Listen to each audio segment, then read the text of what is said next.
Who talks about Armada 2.0, I swear to God I will come for you.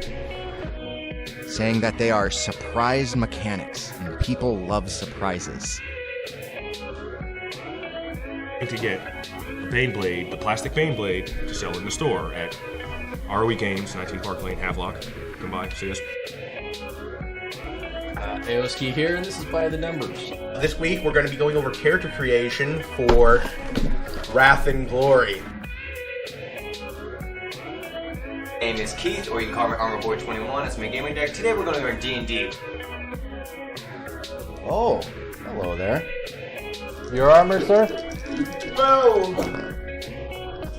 You take 7 points of damage. Alright guys, we're rocking out really hard tonight. So what we got going on is Crease. There will be swearing and or shenanigans of the adult nature.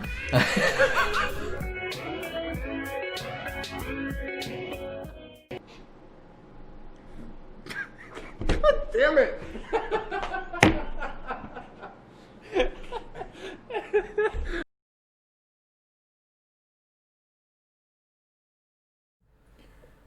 Good evening, everyone, and welcome to another edition of Gamer Interrupted. My name is AJ East Coast, and tonight I have with me Griffin. He's returning with us tonight to talk all the news. I'm AJ East Coast, and I'm your host for tonight. How you doing, Griffin? I'm doing good. How about yourself, AJ? Doing well, man. It's been a while since we talked. How you been? Oh, I'm tired, very tired. This end of this year has been very tiring. As most of you guys know, Griffin is still active duty, and he is pushing it to the finish line. Once again, thank you for your service as always, and thank you every day for keeping us safe out there for us. Well, guys, we wanted to do something a little different tonight. We wanted to just hop in directly into the news. I know we've been doing a lot of interviews lately, and we haven't really had too much time to talk the news, so Griffin and I sat down tonight and decided that it would be the best option to talk all the news with you guys tonight. Starting off, we want to talk about Cyberpunk. It is our headline for tonight. Cyberpunk is delayed yet again. Here's the thing, man. No one fucking listens to me, and it fucking sucks, bro. We've talked about this story for a long time. We said that, earlier this summer that they said they're going to be ready by March. Obviously, the global bastard came, and there's nothing we can do about that. And then during the summertime, they said, okay, now we're ready for June. Or not June, we're ready for November. We're going to be ready for launch. All that stuff. No, still. Why did you give us a date, Cyberpunk? I don't understand. What are your thoughts, Griffin? One, I was talking to my friend about this. Is in the gaming community, this is actually one of the more spotlighted subjects is Cyberpunk 2077. I was telling him that if this game isn't big, like if this game is just like another Anthem in its aspect, it's gonna be terrible. It's just. I hope that it doesn't happen like that, dude. I hope what they're doing with this game is they're doing it right. What is this, the third delay that we have with this game? Yeah, man. This is delay number 3. This is crazy, man. To go off your point, like, if this game is not the best, like, you're going to let down more than just the fans. You're going to let down all these people that have done investments with. We talked last week about the motorcycles and the cars and all that's going into the game. You talk about Keanu fucking Reeves, first of all. You're going to piss him off. You don't want to piss off Keanu Reeves. And then you're going to piss off, lastly, all of the fucking fans that have been waiting this year and patiently saying, okay, we're ready. Now, what are we, 2 weeks away from the initial time that you said that you were going to be ready by? Just don't fucking tell people next time. Say we're working on it. Everyone knows the whole fucking world has been affected by coronavirus. Literally, every industry has been affected. And for us, we understand that people are working from home and people are slowly starting to come back into the office. We understand that things are going to take a while. So you didn't have to say that we were going to be ready by this time, That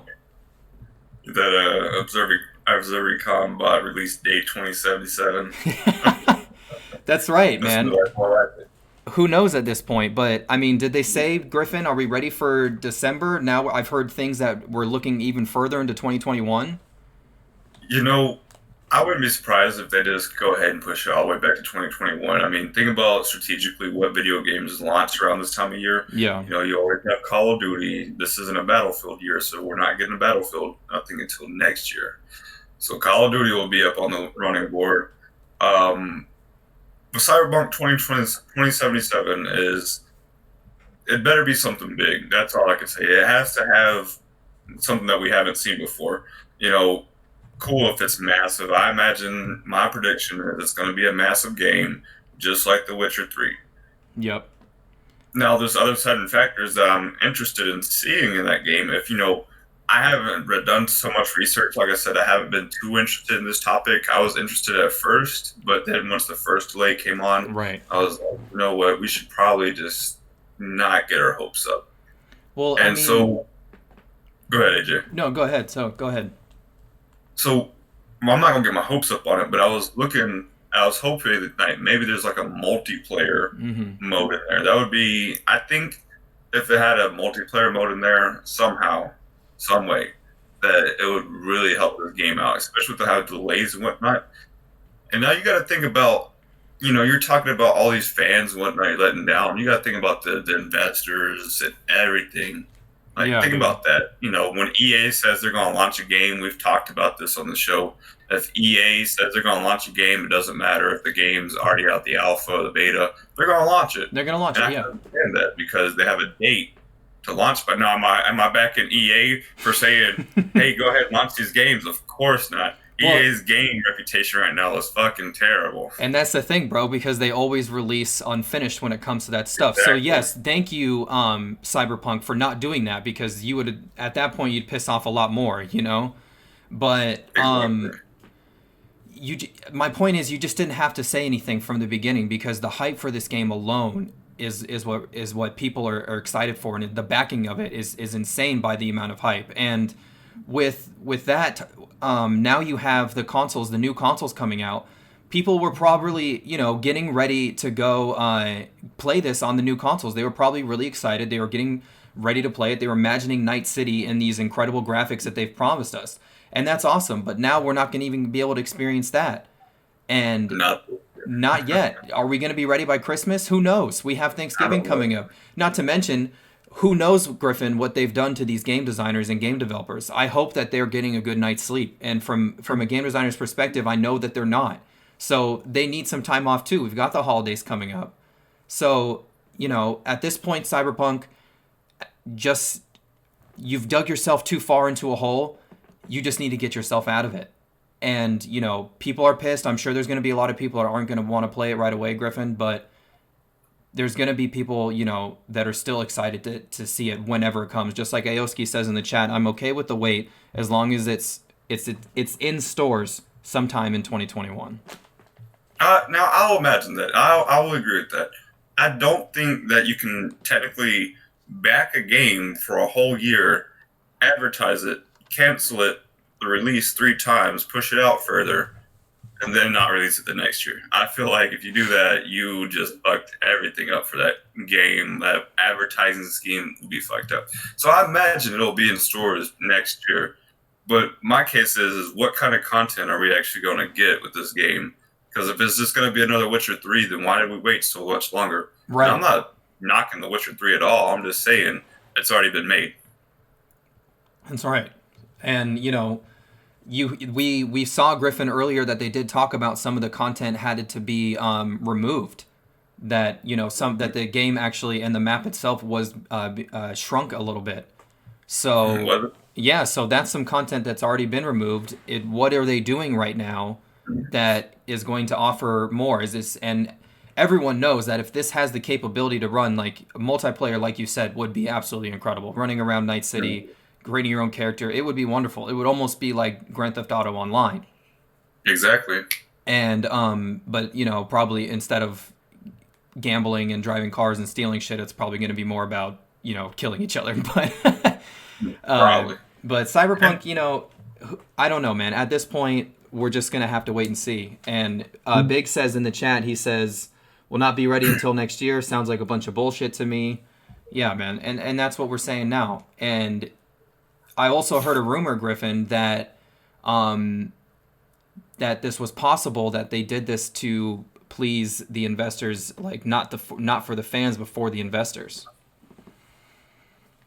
Well, what strategic option would that play into? Well, I guess that goes back to the point that you came up earlier with the financial aspect, like you said, about the games that are releasing this year, and the stuff that's going to be ready at launch, such as Miles Morales, Call of Duty Black Ops, Cold War. Which, by the way, slight segue here. Trailer for the new Call of Duty Black Ops Cold War. The story trailer was out. I saw it last night while I was watching football. Holy shit! It looks so good. It got me so hyped.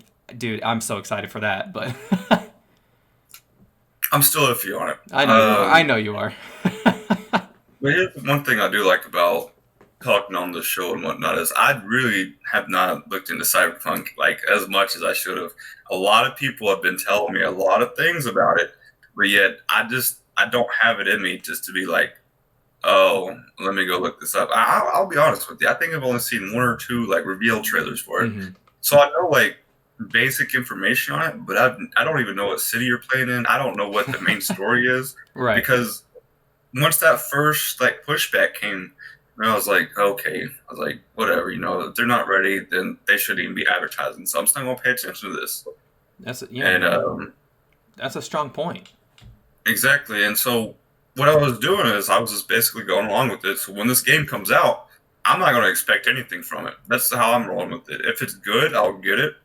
If it's not good, then I'm going to stay far away from it. Well, because Griffin, it looks like a money pool to me right now. Because all they're doing is advertising and pushing back.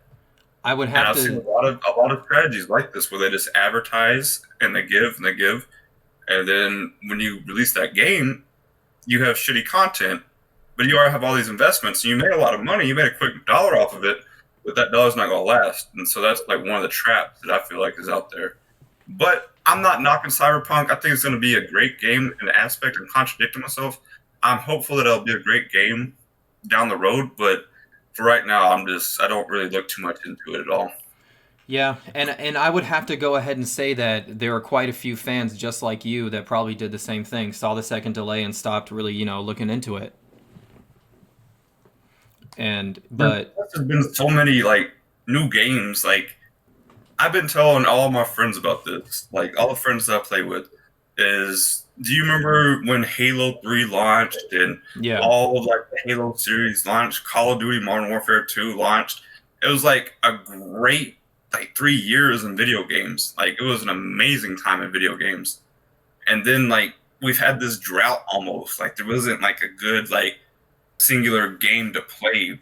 For me, it felt like there was not a good singular game to play. But later on, I felt like that was this year. I felt like this year they started coming out with more content, and I was like, okay, all right. And I got ADHD, so I'm over here like, all right, what game are we getting? What game are we thinking about doing? It's interesting that you bring up that point, because I remember, looks like we got a visitor there. A couple years ago, it was just game after game after game, blockbuster after blockbuster after blockbuster. And then you brought up a good point there. You said now they've focused on content. Just take a look at some of the games that have, the bigger ones that have released this year. Like you said, they've put content into it. They've added more content. And in my opinion, I think that's what's going to happen with Cyberpunk. So if that's what they're waiting for, take your fucking time, because that would be fucking sick, It would.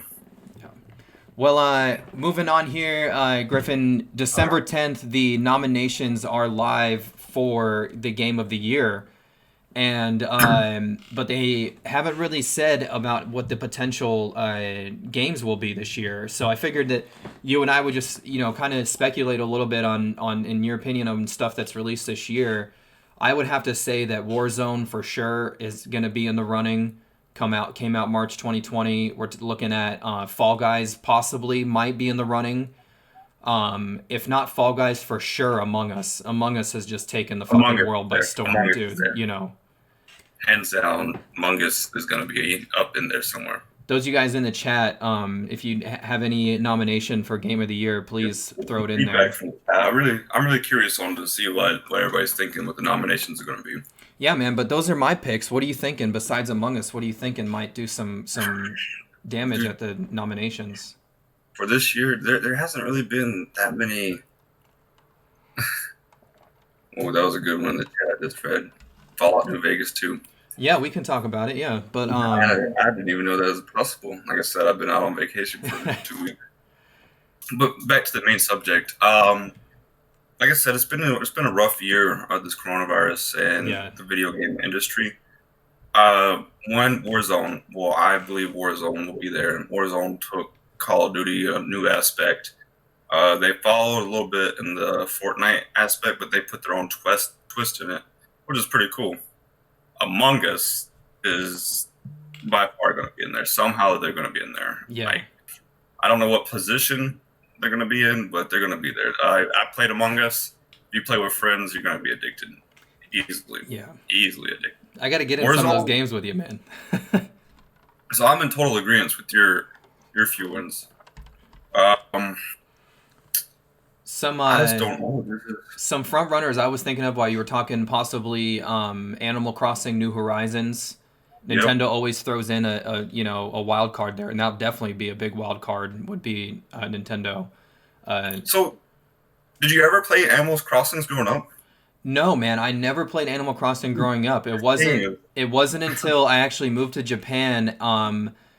Ex-girlfriend of mine loved the game, and she showed me about it, and I was like, I couldn't believe. Like, I was like, this is stupid. I don't think this is cool. I don't understand the point behind this. I was like, whatever, this is just stupid. And I kind of ignored it. And then it wasn't until this year when I was in class, a game design class, and my professor showed the Nintendo Direct on the screen, and I saw what they were doing with Animal Crossing, and I was like, wow, that is fucking sick. I need that. I literally, and I will attest to this, that I bought a Switch for the purpose to play Animal Crossing. I needed to play, bro. If you guys, real quick, if you guys listen on our podcast, if you go back on Apple or Spotify, we have an entire Animal Crossing episode with Just Joby Gaming. She's an Animal Crossing fiend, and her and I talked the entire story about Animal Crossing. So if you're interested in that, but Griffin, what were you gonna say? The Animal Crossing, I don't understand why it's so addicting. Dude, that's the thing. No one knows. It just is. It's just fun. It really is. Like, going in there. You know what my favorite part is? So here's how my Animal Crossing story. I'm gonna give you a quick rundown on it. I had a Nintendo DS. Like, I'm talking about the DS that came with Nintendogs. Okay. And I bought Animal Crossing. I can't remember what it was called. It's something like Leaf, like a new Leaf or something. And I had no idea what the hell I was buying. I just, saw it in there. And that was back when, I didn't really watch a lot of television, but I kind of just looked at video games. I was like, I want that one. It looked cool, so I'm going to get that. So I thought Animal Crossing. I was like, hell, that sounds pretty cool. I'll get it. And I put it in there and I said, dude, what the hell am I playing right now? But I came to playing, and I don't know if you ever got far into the story, but there's these little totems you can collect in the game. Mm-hmm. Like these little tree totems. Dude, I had a whole house full of these tree totems, just storing them, because I was interested in seeing all I could find. Yeah. And it was one of the funniest things, dude, is you just go to these, they're like these little pitfalls. Like, if you run into them, you'll fall into the pitfall, but sometimes they're a totem, and so you dig it up. And when you dig it up, they're like little tree things, and it's funny as hell to me. And I just collected them for like a year or two at a time. Dude, it seems that people that really like collecting play Animal Crossing. They like to, they do other collecting stuff in there. I've met people who like to collect the different fish. I've seen the different... Me, personally, I've tried to get all of the fishing flags myself, the eight of them. People collect the trophies, the certain style of... The certain wood, like each of the wood can make you something different. A lot of people collect the different styles, like try to get the whole collection, Maybe that's what that game's about. Maybe that's why it's so... Maybe so. It's because it's a game of collecting things. Maybe so, man. But yeah, Animal Crossing definitely could have a push for Game of the Year. I would agree with that. I'm trying to think, man. What else do you think? Watched well. I got one for you. Let's get on this tangent real quick. Okay. I don't know. My brain's a little foggy right now. But did Ghost of Tsushima come out this year? Correct? I believe, yes, sir. That's going to be on there, 100%. Okay. Yeah. I'll tell you why. AJ, have you played this game? I have, yeah. I haven't finished it. I've got mostly through it, but I love that game. I think it's really cool. The old world style That game's Japan. gonna be on there. My pick. That's my pick. Okay. Is Ghost of Tsushima. I've been playing it recently. They did this really cool thing I never seen with a single player game that I haven't seen, or I can't remember right now. But what they did is they took the single player game and it was naturally just single player, and they put a multiplayer mode in it. Wow. Right? Okay. Yeah. Yeah, and it's free. You don't have to pay for anything. It's free. So literally just download the update, and it's called Legends mode, and you get to play as a samurai, a ronin, a hunter, or an assassin. Wow. Right? It's kind of like has that Destiny feel. Like you can do like a not Destiny feel. My bad. There's gonna be like a Destiny mode there. There's gonna be a raid on there. Mm-hmm. It's supposed to come out later tonight that I'll be playing. But you can do like little side story missions with a friend. So it's only a 2-player game mode, but a 4-player survival. Are you still with me? Yeah. Yeah. That's interesting. They Yeah. have a survival mode which is up to 4 players, and it's like wave spawns, and you have to protect different villages, which is pretty cool. And are you moving in between the different villages? Yeah, Wow. yeah, but Wow. you have to control the villages. So you capture these villages, and then you hold the villages, and then they're Oni too. So it's the demon spirits of Japan. So they all turned, and then it's the Mongols as well.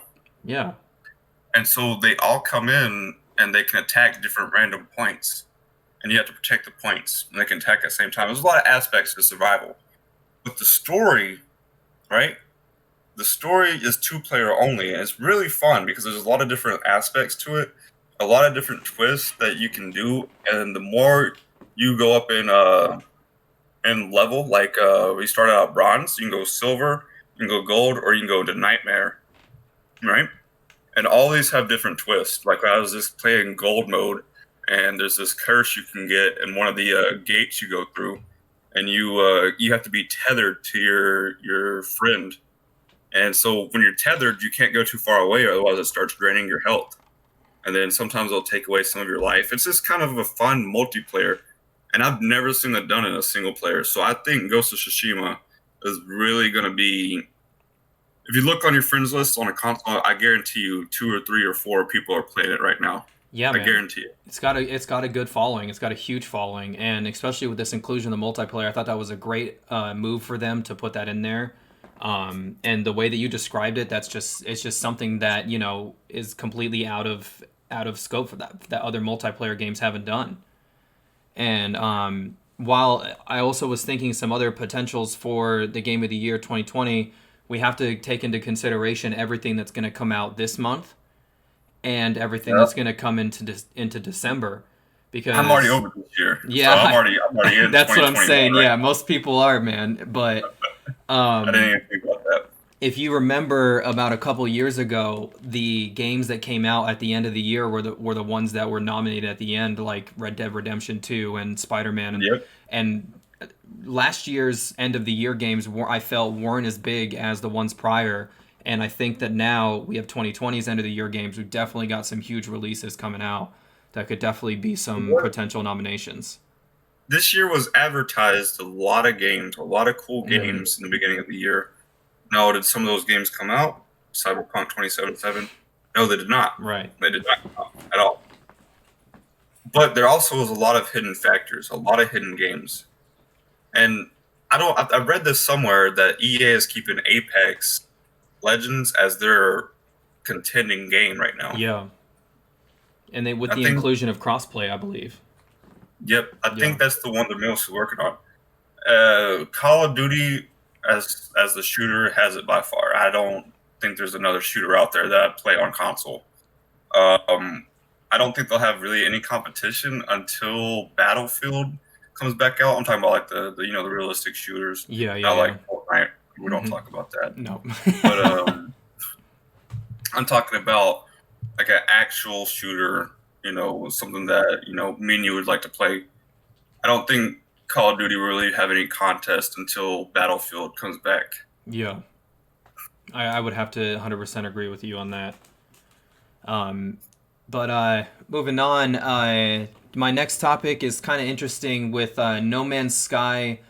Origins is now the latest update that we received for No Man's Sky, and by this I mean that it will be available for a free upgrade for owners of the game now onto the next generation consoles, and that's awesome. And you know, if we look back from the little studio Hello Games that pissed off the entire world back Yeah, in they did. what was it, 2016, 2017, was that it? Been Somewhere out around there. Forever now. They That's so literally, for those of you that aren't familiar with the story, I don't know how you're not, but they literally, let's just say they released a game that they said was gonna be something and it was not, and people got their money back on it. I've never seen that before in my life, and they pissed off the entire world, bro. I remember just in our squadron alone, people bitching about it every day, like, "Oh, did you play No I Man's remember Sky?" asking you about the story, like how did it go, and then you told me the story, and I was like, I don't want to play it. Yeah, right.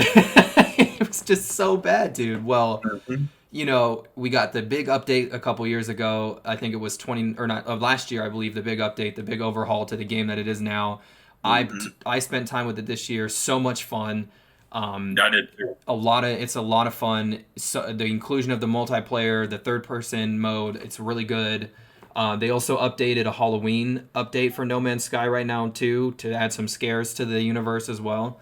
But now, Griffin, we're gonna see it go into the next gen, and it's full circle from the guys that went from the bottom, and now they're here all the way to the top, man. And good for you guys. You know, not saying what you did was okay back then, but Definitely not. what you're doing But I now. will say, I think they made up for it. Yeah, I will definitely say that what they're doing now is made up for it.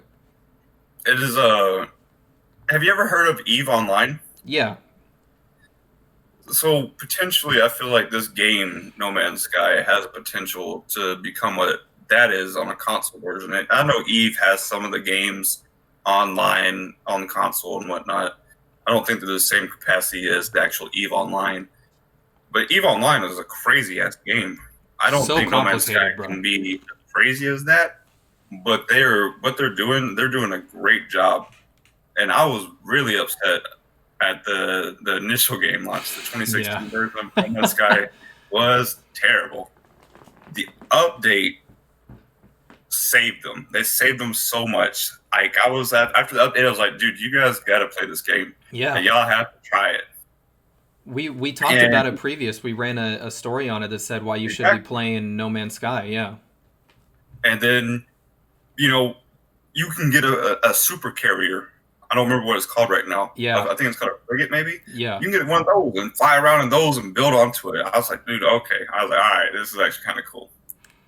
There's a lot of mechanics that came out wrong with that game. I have no idea what their Origins update is about.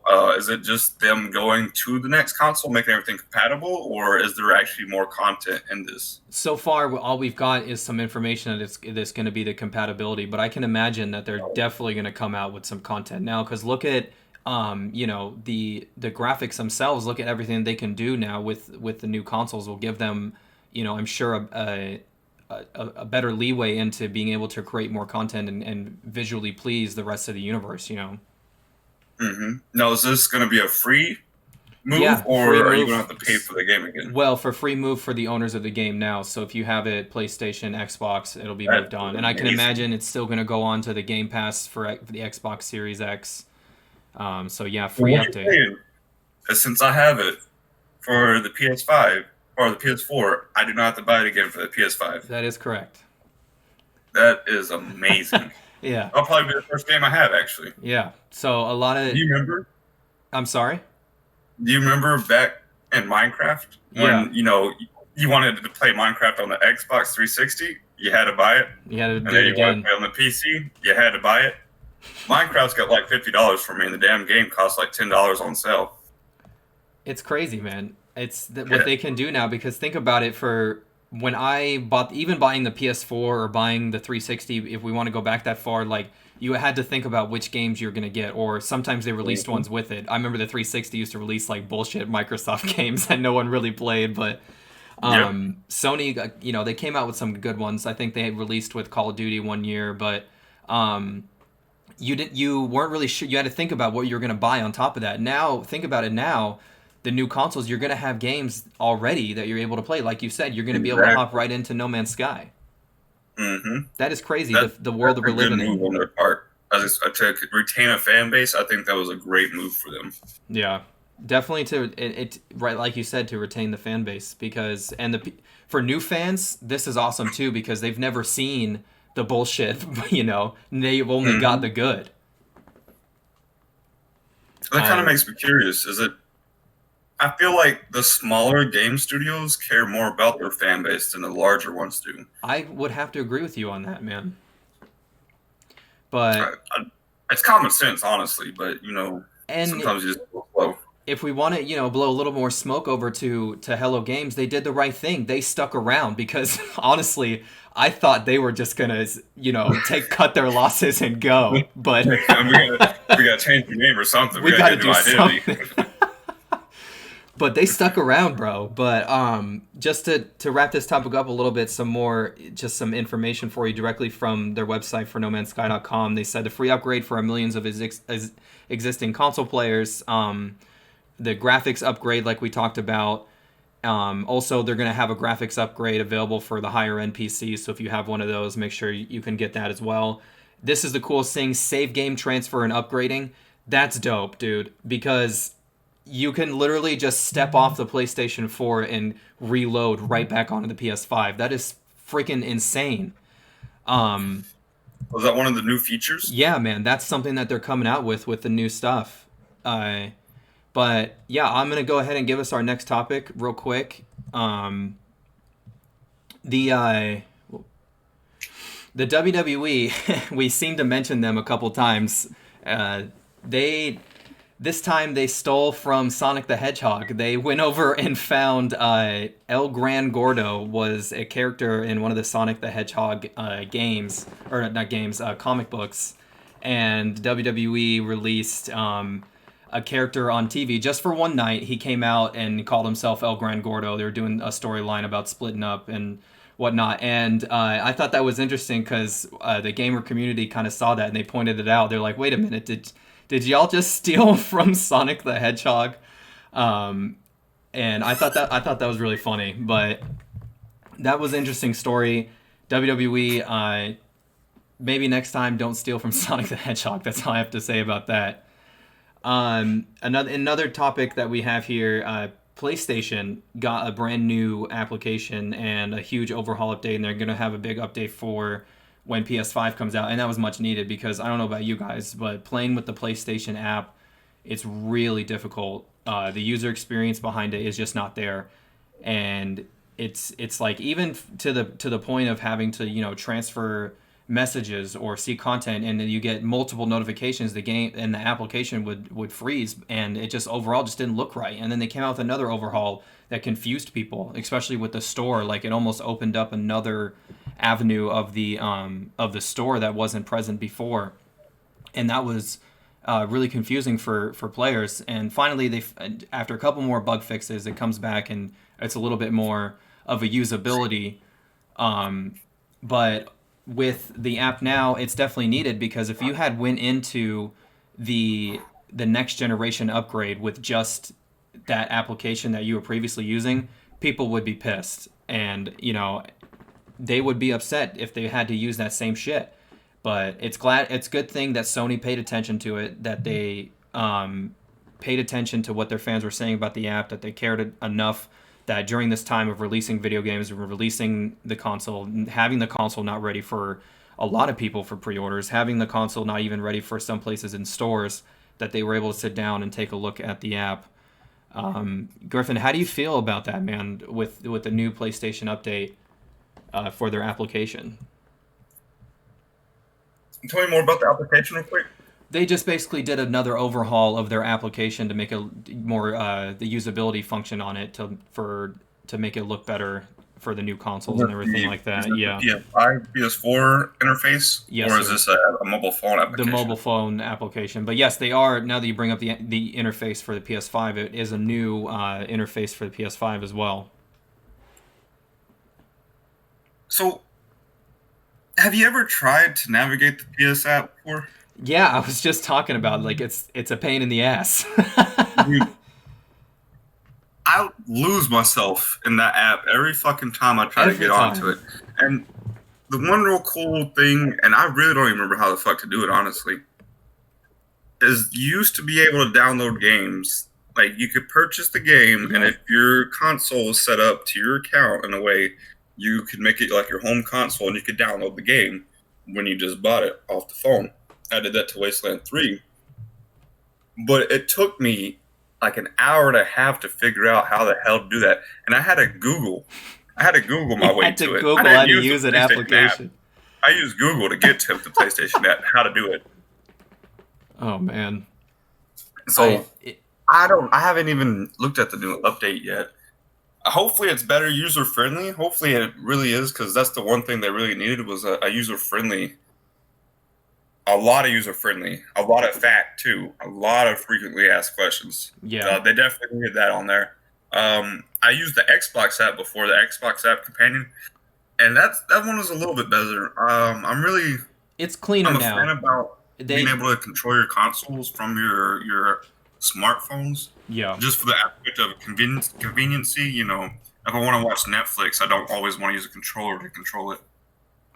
Well, the Xbox app, it's interesting you bring that up. It is a little bit cleaner. A couple weeks ago, we talked about the cleanup on the Xbox app. So just right behind them, Sony went ahead and cleaned theirs up. But yeah, it was definitely needed, man, because it was just so confusing. And I was saying earlier that if multiple notifications came in at one time, your app would just crash and freeze. Is that what's going on? That's what would happen on the PlayStation app before, yeah. So that's why I have my notifications disabled, probably. Yeah, probably why. Well, Griffin, our next topic is something kind of out of a futuristic comic book, Atari. They're planned for the Atari Hotel, and this is crazy because, you know, this is kind of brings that futuristic sci-fi gamer kind of thing here to the States, which isn't really present in a lot of places in the States. You know, we've seen that's more present in, you know, Asian countries like Korea, Japan, China, that you know, technological view of architecture is a little bit different here in the States, and it's more of like, I'm sorry, what is Atari doing? They're doing the hotel. They want to build an Atari themed video game hotel, and it looks super futuristic. And the first two hotels will be launched in Las Vegas and Phoenix. Nowhere near me. Yeah, this is actually a really cool concept.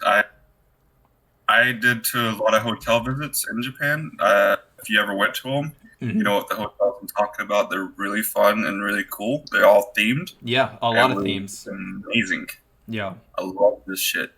I wish America had more of these hotels because it's just entertaining. You just go in, they're all themed. Like, sometimes they're castles, sometimes they're like bake shops or mansions, and it's only like what, $80 a night to sleep in one. Yep. Like, okay. So it'd be cool to see how that turns out. Honestly, an Atari hotel.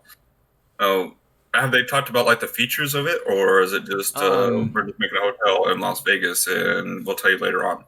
Well, they have said that they're obviously going to have nightclubs, the restaurants, and the bars, and especially being Vegas, man, they have to. That's Vegas, baby. That's what people do, man. The nightclub. Yep. But playing video games in a damn hotel in Vegas. They said they kind of want the theme. They want to make it futuristic and kind of blend the reality of what could be and what is, and you know, the potential of while you're walking in there that this could be the future one day. That this is what everything kind of looks around. So this is the Cyberpunk 2077 update, huh? Yeah, this the update for the world, I guess. But yeah, man. I'm gonna try and follow the story to see from here on when they plan on breaking ground. Obviously, with coronavirus, you know, who knows at this point? You know, because that's a lot of construction, man. Who knows? That's probably gonna take. It's gonna be a lot of electronics and everything. All that electrical work, dude. Yeah. And you know, I like talking about electronics, so all that electrical work. Can you imagine? It's probably gonna be, you know, like the a lot of like lights too, like the you know, I'm talking about like the neon lasery lights, kind of. I'm thinking like, you know, the neon beams, the you know, different. Basically, you got RGB in a hotel. That's what I'm thinking. Yeah, RGB in a hotel. That's right. Yeah, but that looks crazy, man. I'm excited to see that. Las Vegas, that would be interesting too, to bring the amount of tourism to Vegas along with that. just don't think you can do too much more to Vegas. Like, Well, have you ever like seen like Vegas? I've never been there in real life, uh-huh. but I've heard about it. I've had friends that have been there. I've seen pictures of it. I've seen live streams of it. Vegas has a lot. They It's have very like a developed lot. now. So I don't yeah. know what Vegas can do. I don't know if it'll be beneficial for Vegas in itself because they already have such an expansion of content Mhm. in there. But I mean, maybe for like video game, Atari, maybe Yeah. I probably if I was Atari, I probably would have chosen a different location than Vegas. Interesting. Yeah. Well, hopefully, they'll be able to pull out more hotels throughout the country besides Vegas and Phoenix. But Hopefully so. Hopefully, I'll go visit one. our next topic that we have, Watch Dogs Legion, was released, and it's got a very, very, very positive review so far. I'll get some good feedback on people playing the game. I spoke to my buddy Matrix, who, by the way, if you check out our recent D&D stream, he did our opening and ending song for us on that stream. That was really awesome. Check him out on Instagram as well, Matrix with 2X's. He was telling me that they released a John Wick style character, and you actually had to grind for this character, and he showed me the gameplay. It was really awesome. He went in there and he was just fucking people up left and right, and And Watch Dogs Legion? Yeah, Watch Dogs Legion. And what's really another interesting point with Watch Dogs Legion, they talked about the permadeath feature, and that you basically you if you lose a character that you took over, that you had, he's gone. He's going to die, and you can't get him back. That's cool. Yeah. I like that idea. It's interesting. Have you ever heard of Tom Clancy's Wildlands? Yeah, Tom Clancy's Ghost Recon Wildlands, great game. It is. They have this thing called Ghost Mode, and if you ever played it once, from my aspect, I love the game. I played Ghost Mode once, and I didn't like the game so much because if you die, you lose your character. So it's a cool aspect in video games. I like it. But when it happens, it's really fucking annoying because you have to restart everything. Yeah. It makes you pay attention to your characters more. It makes you give a better appreciation for them. I remember the first time that I was really exposed to that as a kid, Fire Emblem. I lost my paladin at the end of it, and I was fucking livid. I was upset. And when I found out that he couldn't come back, and there was nothing I could do to get him back, I was pissed. But it definitely gave me, a better appreciation for characters. I can understand that. Yeah. I can respect that. You do definitely get a better appreciation for your character, and you do take your time with the game a lot more. And it is true that with Watch Dogs Legion, now you have to pay attention to the characters that you have, because I'm sure people are going to be like, oh, I can get anyone I want and it's going to be all right. But now you really have to pay attention to it, because if you spend a lot of time building up this super cool dude, like, for example, this John Wick style character, and then he dies, you're like, oh, fuck, now I got to do something else. I got to go find someone else. So you really got to pay attention here in Watch Dogs Legion.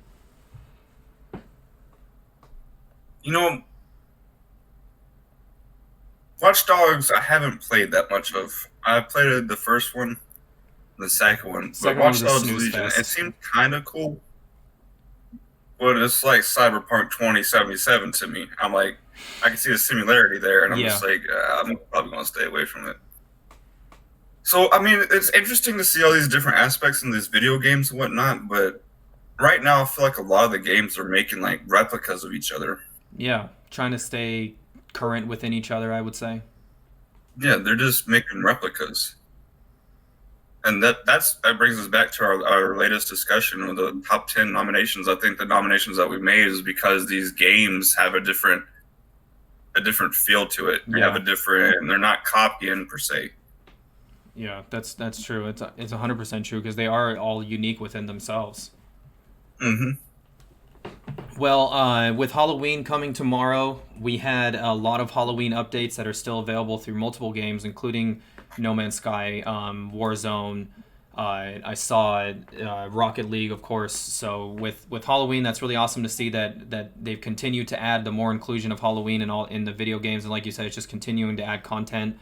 That's awesome that they're doing that in this time that we're living in right now, and it keeps people playing and it keeps people going back because, like you said, with the uniqueness with Warzone, they had you go into I think it was 16 different areas around the map, and you had to basically go in there and get loot boxes, and when you found the loot box, it would either scare the shit out of you, it had like a jump scare, and it scared it scared the fuck out of me a couple times, or you'd see like it laughed, it was like ha ha ha, and then it would show you and you won the loot, and it was really awesome. You had like the cleaver.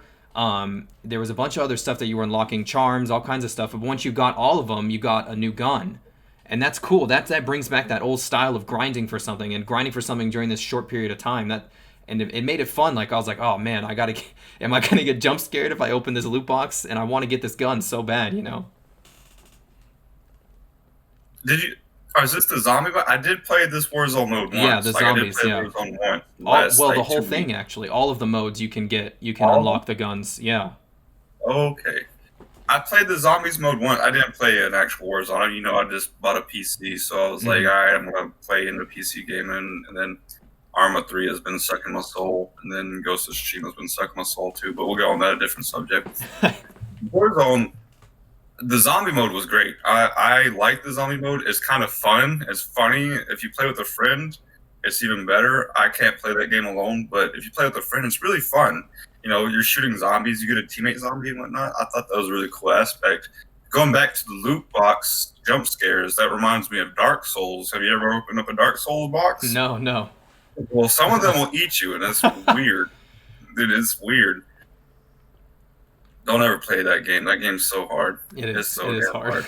I don't think I've ever beaten it.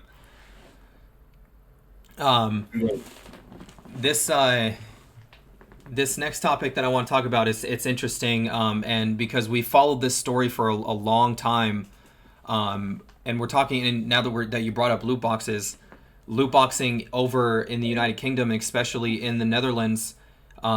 They are saying that it is gambling, that it is literal child gambling. So a judge by the Dutch authority is releasing a fine of 500,000 euro to EA Sports until they get rid of loot boxing.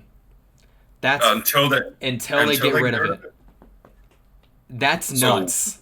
That's a big ass power move right there. Go ahead and finish. I got a few questions. No, go ahead. Go ahead. So 500,000 euros. First of all, how much does that convert to? It's like I might be getting pounds confused. 500,000 euros, is that in the American dollars at almost $1 million, or is that? I mean, it's less? I think it's pretty close to about the same as our dollar. Yeah, I think so too. So now, is this per day, per week, per month? I believe it was per week. Yeah, per week until they stop. Yeah. Oh yeah, that's a hell of a power move. Because I thought it was you just telling me it's $500,000 just straight up fine. I was like, no. Well, EA made a lot of money. They didn't deserve to make a lot of money, but they made a lot of money. It'd be easy to pay. Not until they stop. Per week, god damn.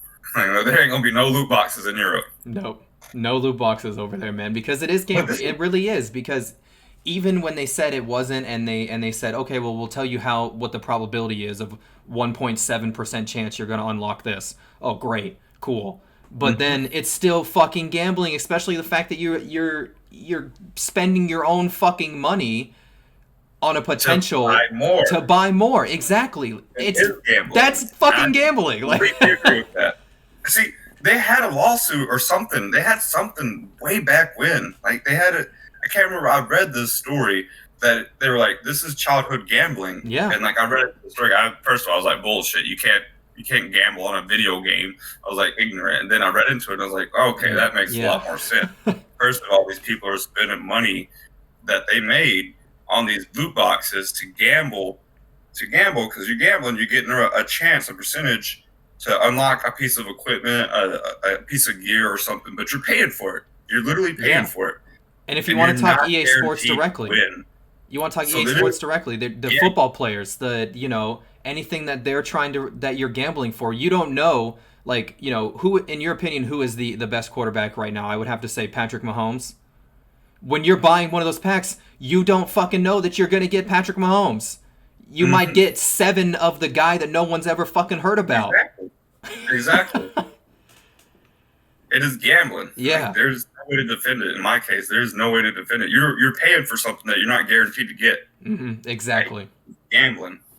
And I remember reading this. I thought they did away with this shit. I thought they called it mouse like, but apparently, is this recent or is this still old news? This is as of yesterday. This report. But are they bringing up this case from a year or two ago? Yeah, or is this they're still using that same basis of that it is the gambling, the child gambling. Yeah. What a power move, man. EA should have been a lot smarter on that. I mean, I've been gypped on some loot boxes or so. Everybody has. Yeah. You ain't been playing any loot box. You haven't been gaming in the last 5 years because they're everywhere now. The temptation is it's too much sometimes. It really You're is. just It really is there. Like, well, what if this is the one time? Like, oh, exactly. Fuck that, dude. I hate that that's even in your thought. Oh, man. Well, Griffin, you have a final topic, or not a final topic? You have another topic for us before we wrap up here? I wanted to ask you about this. I didn't get too much information on it. It said Fleet Week in video games. Yeah, so Fleet Week coming up. World of Warships, they are including I believe it was, which one is the one from Texas? I can pull it up real quick, but basically that you're going to be able to play with the ship that's been retired for all this time in World of Warships. And that's really cool because it's a great just nod to the Navy and a nod to using real life ships instead of just making up the USS whatever. Have you played World of Warships at all? I have, yeah. I love World of Warships on the computer. I think it's a lot of fun on the computer. And then they came out with that console version, which is a little bit different. And that's, it's about the same game, just a little bit different. They had to make some changes. And I thought that was really cool too. But basically, they're calling this the Virtual Fleet Week stream, honoring the veterans, man, and it's being put on by Verizon. They're sponsoring it. The stream is going to be on November 9th, just prior to Veterans Day, and yeah, they're going to have the ships in there. It's going to be on Twitch and on YouTube, and that's awesome, dude. So in addition to that, they've added the USS Iowa, now playable for Fleet Week.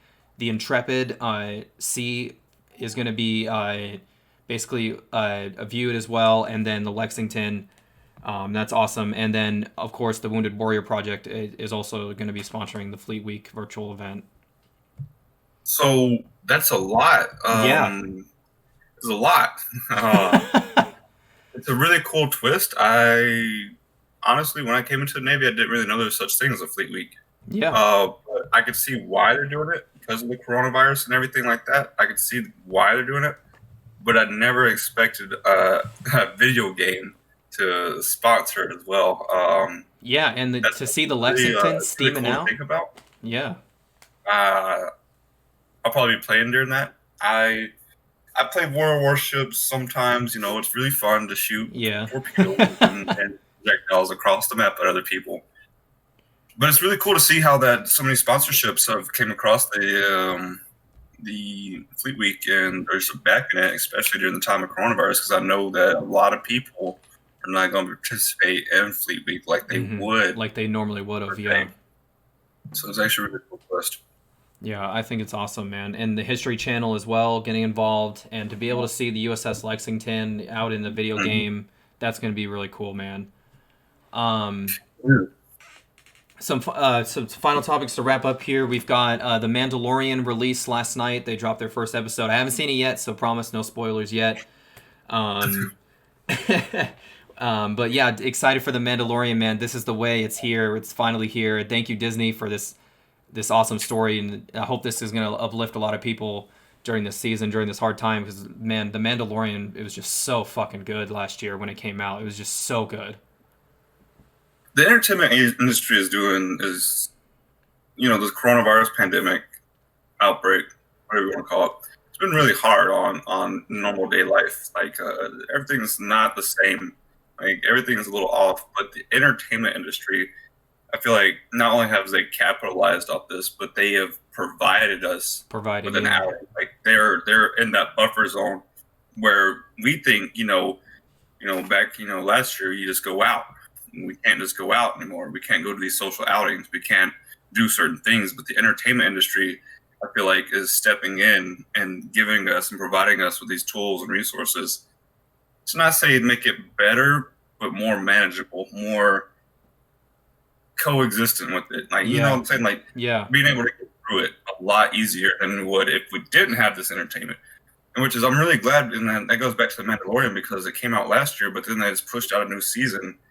And, they're giving it to us just for us to, keep us occupied. So I feel like the entertainment industry is doing a really well job at keeping the coronavirus, helping the impact. Would you say it's almost I'm pretty sure everybody feels it at this point. Would you say it's almost a positive distraction? Yeah, most definitely. Like, most definitely. I feel like the entertainment industry is doing amazing. I'd agree with you on that, man. It's just, it's great, man, that they're able to do that. And with the content, it'd be one thing if they were putting out shitty content, but they're not. This is great. And if you haven't seen Mandalorian season 1, you definitely got to check it out. If you haven't, I don't understand how you haven't. If you've been living under a freaking under a rock this entire time. But exactly, yeah, man, Mando season 2. I'm excited. I'm looking forward to it. And I'm looking forward to, at the end of the season, being able to talk about it on here and see what people's thoughts were of the season and everything like that. I just love that everybody, it's hard. It's a hard time. Like, I'm not gonna lie, at the beginning of this, it wasn't that hard. But now, like, we're at the end of the year, this is still going on. We didn't think it was going to be here at the end of the year. It was supposed to go away during the summer due to the rising temperatures. It didn't happen. And it's still a hard time, but I applaud the entertainment industry for stepping up and providing us with aspects to help us through it. I 100% agree. Our final topic of the night, and this is very interesting. Sony, or PS4, officially, the numbers are in, is the best-selling console right now of all time. Incredible, dude. That's PS4, man. That's the one to do it. And that, PS4. Do you think that that's gonna just all time of right now? It's the most players, the most sales. They really killed it. So that, if that, according to this, man, that means that they were the winners of the last console war at that point. They were. They won. They won. So who knows what's happening? World War III is coming up. And I'll tell you right now, because they didn't have a good Halo on Xbox, because my ass would have been on Xbox if they actually had a decent Halo out. Okay, yeah. Well, that's no real surprise to me, though. You saw how long the PS2 lasted. It's not, yeah. Exactly. Well, Griffin, I am going to give you the floor while we go look for someone to raid. So whatever you'd like to wrap up with, that is it for the night. Appreciate you guys coming up on this Friday stream. We had a cancellation that last night, so Griffin and I got together and put together the new show for you all tonight. But Griffin, the floor is yours, sir. Awesome. Yeah, guys, if you haven't checked out Ghost of Tsushima, like I said, definitely go try it out. It is just something to get the time by. It's really fun. It's especially if you got friends. If you got friends, you should be playing that game. Fun, killing Mongols. It's historic a little bit. You got Japanese Oni, if you're into the big Oni fan, or feudal Japan. It's pretty fun. Oh, there's some recommendations, but I saw somebody put in the chat earlier about good old Fallout New Vegas 2. I had no idea that was coming out, so whoever put that out, thanks for notifying me. And probably the last thing I'll say is good luck, Cyberpunk 2077. Maybe we'll see it this year. Maybe not. Well, Griffin, thank you for that. We're going to raid the Scuba tonight. He's playing Call of Duty Modern Warfare. Looks like from the preview that it is Warzone. I'm going to cut over to our shout-outs real quick. Thank you over to ROE Gaming Havelock down in North Carolina. Thank you to the Hybrid ATX Summer Camp and the Orlando Wizard here in Orlando, obviously. Check out his YouTube channel where he goes and does some reviews of the local attractions here, such as Disney and things like that. head over to modernprogramming.com where you meet our good buddy Chris, a great mobile developer who is the developer of Anti-Pong on the App Store, as well as Dodge the Blocks and many more. Shout out to the 76 operators on Discord and the Games to Grunts and everything that they're doing over there. Shout out to Floppy and the Sleepy Planet. We're looking forward to that release. And shout out to Remy Crespo, the creative director for that.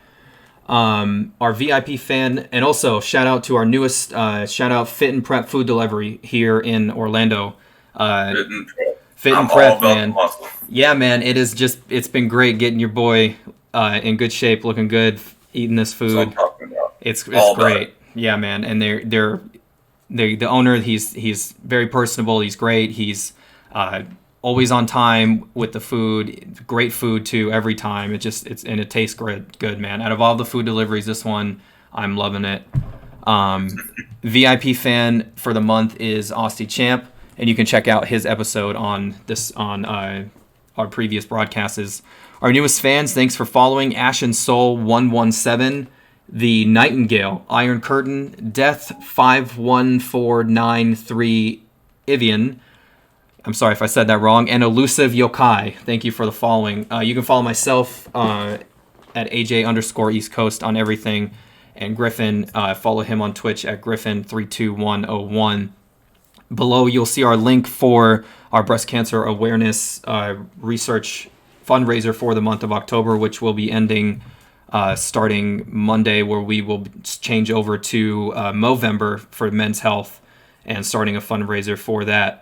Trying to grow the mustache out. Hopefully Griffin will join me along with that, maybe. Nope. Not gonna happen. Not gonna happen, he says. Mustache.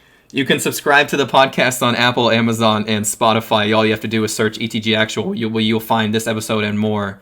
And that is, pardon me. That is it for the night. Griffin, any last thoughts?